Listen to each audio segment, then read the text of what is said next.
माँ भारती को प्रणाम करता हूँ, आप सबके इस गुरु माता पिता को प्रणाम करता हूँ। बच्चों ढेर सारा लाड प्यार और आप सब लोगों को सुबह सुबह की राम राम। आज मूड अच्छा है। आज एक बहुत बढ़िया सूत्र बता रहा हूँ, सुनो ध्यान से। हम लोग वो कोरोना में बात कर रहे हैं ना इम्यूनिटी की। इम्यूनिटी बढ़िया होनी चाहिए, इम्यूनिटी बढ़िया होनी चाहिए। इम्यूनिटी किसकी कमज़ोर होती है? तो कहा गया सब बुज़ुर्गों की, बीमारों की, जिन्हें डायबिटीज़ हैं उनकी, गर्भवती महिलाओं की, जिनको जो छोटे बच्चे हैं या जिनको कोई भी इन्फेक्शन वाला रोग है, इन सब की इम्यूनिटी कमज़ोर होती है। हम कुंडली से कैसे बताएंगे? देखो बहुत आसानी से। अब सीखो ज़रा। जैसे हम पहले एक चार्ट ड्रॉ करते हैं, ठीक है?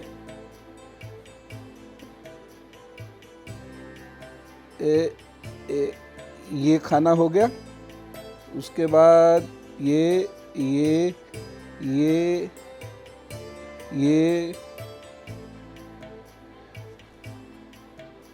देखो, ये वाला पहला भाव कहलाता है फर्स्ट हाउस,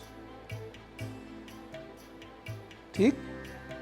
इस फर्स्ट हाउस का जो लॉर्ड होता है उसे टेक्निकली हम कहते हैं लग्नेश, ठीक है? और मैं उसे कहता हूं मुख्य ग्रह।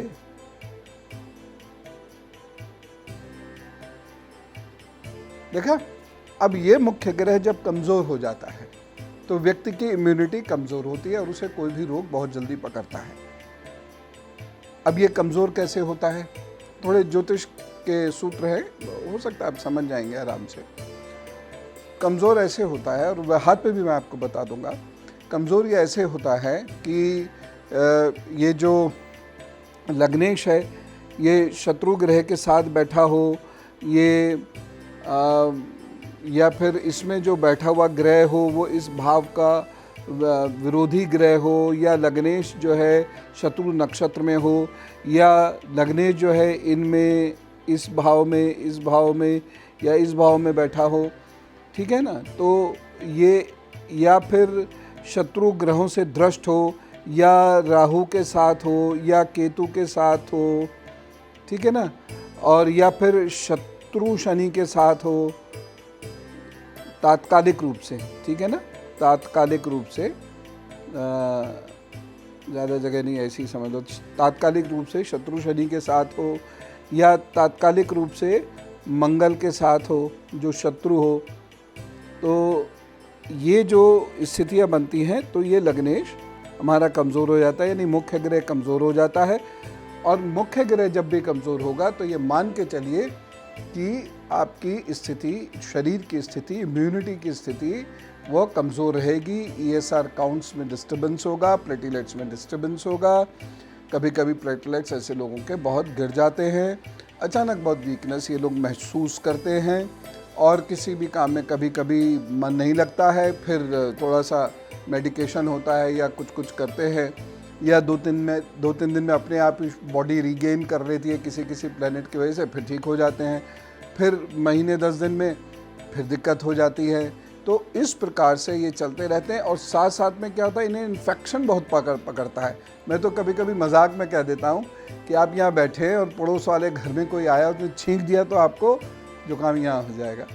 तो इस प्रकार से इम्यूनिटी बहुत इनकी वीक होती है, बोलने में भी दिक्कत होती है, और दूसरे को कॉपी बहुत करते हैं क्योंकि अपने में कॉन्फिडेंस भी कम होता है।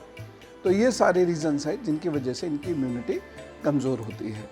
अब दूसरा जो इम्पोर्टेंट फैक्टर होता है वो कौन सा होता है? चंद्रमा, यानी मून।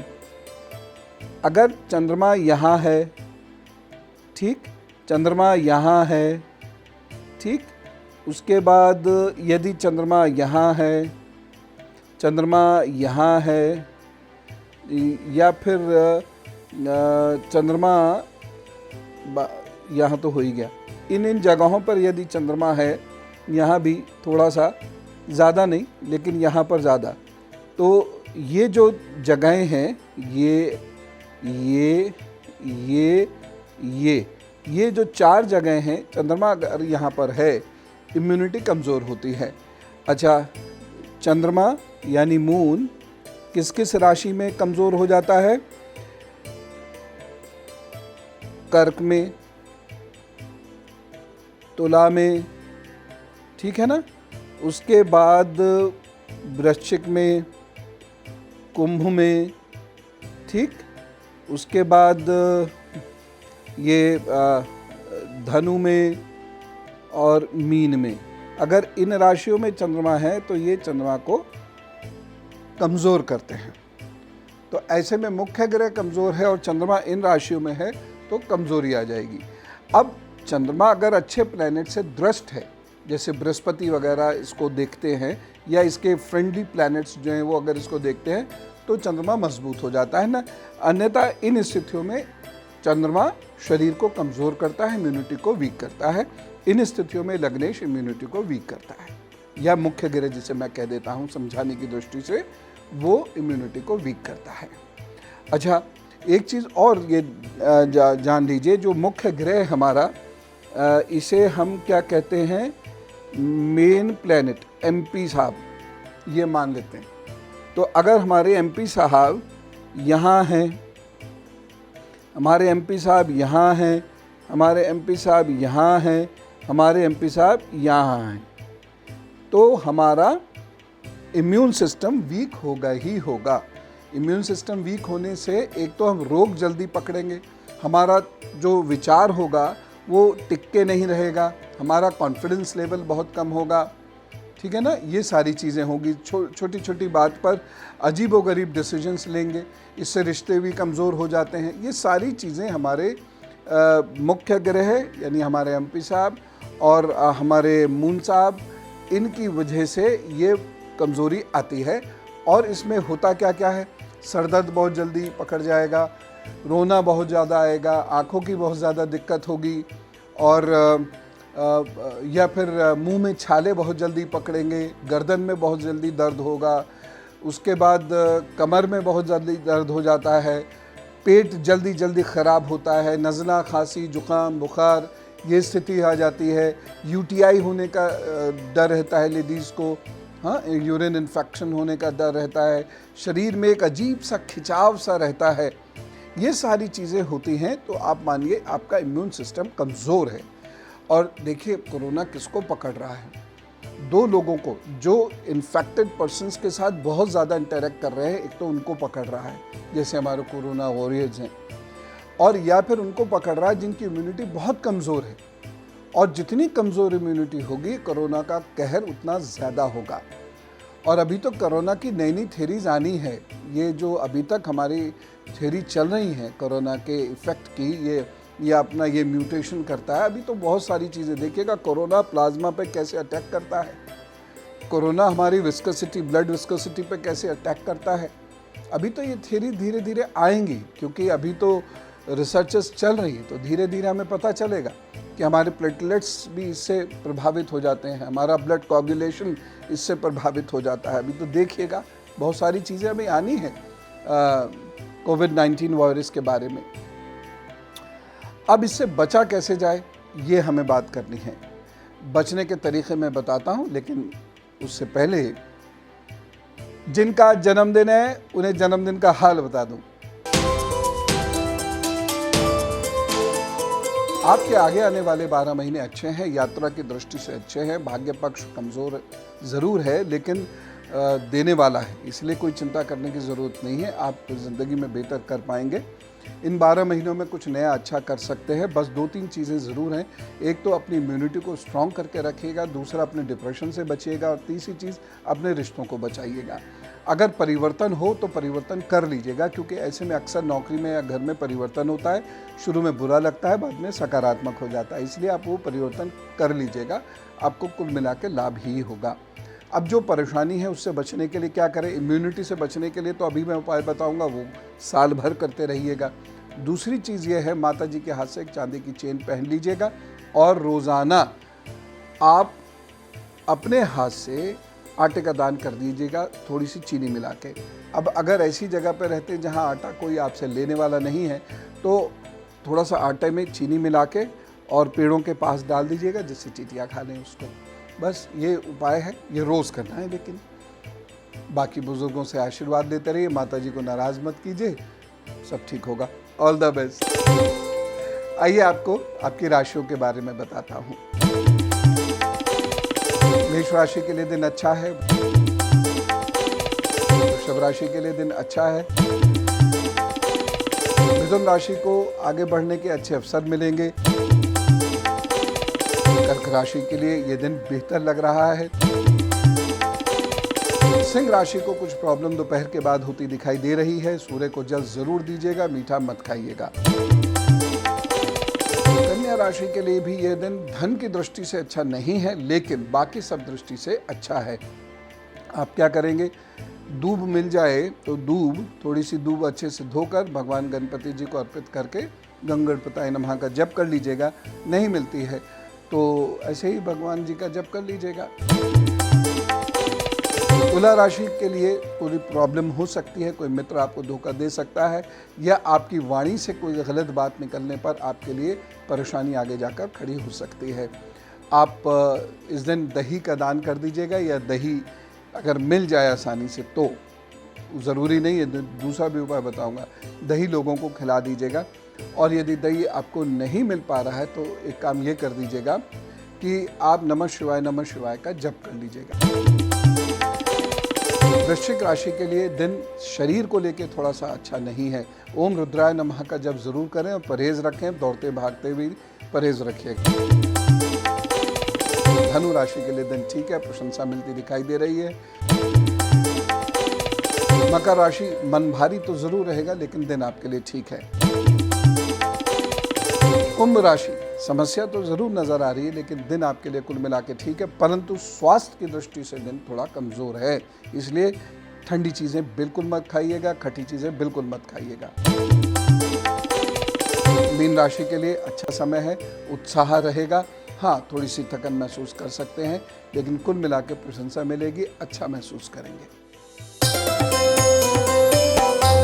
अब मैं आपको बताता हूँ उपाय। देखिए, पहली चीज़ तो क्या है, चांदी के गिलास में अथवा तांबे के गिलास में जल पीजिए। दूसरी चीज़ है, अगर त्रिधातु का सोना, चांदी और तांबा का आप गिलास बनवा सकते हैं तो, क्योंकि थोड़ा महंगा होगा, इतना ही से बनवा लेना, तो उसमें रखा हुआ जल पीने से आपको लाभ होगा। कम से कम 6-7 घंटे ये जल रखा हुआ हो। अगर नहीं बनवा सकते कोई बात नहीं, एक सिक्का बनवा लीजिएगा या एक छल्ला बनवा लीजिएगा, ठीक, उसको एक बोतल में डाल दीजिएगा और दिन भर उस बोतल से पानी पी लीजिएगा। दिन भर क्या, एक ही बार में गटागट कर जाइएगा। दूसरी बात, ऐसे लोगों को अगर ये भी नहीं कर सकते तो छोटा सा छल्ला बनवा के अपनी कनिष्ठा में धारण कर लीजिएगा किसी भी दिन। ऐसे लोगों को अगर मंगल बहुत ख़राब नहीं है तो लाल कपड़े पहनना फ़ायदेमंद रहता है। दूसरी चीज़ ये है, ऐसे लोगों को ठंडी और खट्टी चीज़ें खाने से बचना चाहिए, और ऐसे लोगों को पानी बहुत पीना चाहिए, लेकिन सादा या गुनगुना। ठंडा पानी तो भीषण, मतलब भीषण नहीं, हाँ भीषण ही सही है, भीषण गर्मी में भी आप फ्रिज का पानी नहीं पिएंगे बिल्कुल। बाकी सब चीज़ें भूल जाइए। किसी ने एक बार मुझसे पूछा, कोल्ड ड्रिंक का बहुत शौक़ है, क्या करूं? मैंने कहा नहीं पीना है। बोले बहुत शौक़ है, मैं उसके बिना रह नहीं सकता, तो क्या करूं? मैंने कहा उबाल के पी लेना। लेकिन कृपा करके आप ऐसा प्रयत्न करना नहीं, मुझे पता नहीं उसमें क्या रिएक्शन हो गए, तो मजाक में मैंने कह दिया था। तो एक और चीज़ लिखिए, काली मिर्च रोज़ाना 5 काली मिर्च, 5 तुलसा जी के पत्ते, है ना, तुलसा जी के 5 पत्ते, ठीक, पता लगा 5 पौधे उठा लाए तुलसा जी के, तो 5 काली मिर्च, 5 पत्तियाँ तुलसा जी की, और कोई भी हो, हरी काली कोई भी हो, काली मिल जाए अच्छी बात है, नहीं तो हरी काली कोई भी हो। उसके बाद 1 चुटकी दालचीनी, ठीक, ये बस 1 चुटकी, उससे ज़्यादा नहीं। काली इलायची, 1 काली इलायची डाल लीजिएगा, और उसमें 5 ग्राम गिलोय, मतलब टिप ऑफ द स्पून समझ लीजिए, गिलोय उसमें डाल लीजिएगा, और थोड़ी सी अदरक ज़रूर डाल लीजिएगा, और फिर उसे खूब उबालिएगा, ठीक, 1 गिलास पानी में उबालिए। 1 कप जब वो रह जाए तो उसे छान लीजिए, और छानने के बाद जब थोड़ा सा कम गर्म रह जाए तो उसमें शहद मिला लीजिए। अगर शहद नुकसान नहीं करता है तो, अगर नुकसान करता है तो कोई आवश्यकता नहीं, और शहद जो मिलाएं वो शुद्ध मिलाइएगा। तो शायद थोड़ा सा मिला लीजिए और सिप करके चाय की तरह पी लीजिए। आप देखिएगा इम्यूनिटी क्या स्ट्रांग हो जाती है आपकी। और इसका सेवन कोई भी कर सकता है सिवाय गर्भवती महिलाओं के, क्योंकि ये चीज़ें गर्म हैं। AC 28 पर लॉक कर दीजिए, इम्यूनिटी बेहतर हो जाएगी। ये AC हमारी इम्यूनिटी को बहुत तेज़ी से कम करता है। दूसरी बात, in India in particular, a human being who is not burning his calories need only 35 grams of sugar। वो भारत के अंदर जो ह्यूमन बीइंग अपनी कैलोरीज को बर्न नहीं करते हैं, यानी कम से कम 3 किलोमीटर नहीं भागते हैं या 4 किलोमीटर नहीं चलते हैं, ऐसे लोगों को, और इसमें घर का काम नहीं आता, क्योंकि घर का काम रुके चले वही बात होती है कि क्रिकेट खेलना या फुटबॉल खेलना। तो आप अगर 3 किलोमीटर भाग लेते हैं तो ठीक है, आप ज़्यादा शुगर भी, या खेत में काम करते हैं या उस टाइप का मजदूरी जैसा काम करते हैं, अन्यथा आप मेरे ख्याल से आप 30 ग्राम के आसपास से ज़्यादा शुगर मत लीजिएगा। यानी ऐसा समझ लीजिए 3-4 टीस्पून, 3-4 बड़ी चम्मच, बस, इससे ज़्यादा नहीं। एक बार नाप लेना, नपवा लेना, बस, इससे ज़्यादा मत लीजिएगा। बस ये काम करना शुरू कीजिए, आपकी इम्यूनिटी बढ़नी शुरू हो जाएगी। ठंडे खट्टी चीज़ों से इम्यूनिटी तेज़ी से कम होती है, बहुत तेल वाला खाना खाने से कम होती है, और जंक फूड खाने से इम्यूनिटी 35% तक गिर जाती है। तो इससे थोड़ा बचने की कोशिश करें। और अभी तो सितंबर तक मेरे विचार से आपको जंक फूड बिल्कुल नहीं खाना चाहिए, इम्यूनिटी कमज़ोर होगी। और किसी ना किसी रूप में देखिए, ये एक वायरस है जिसके बारे में अभी किसी को नहीं पता।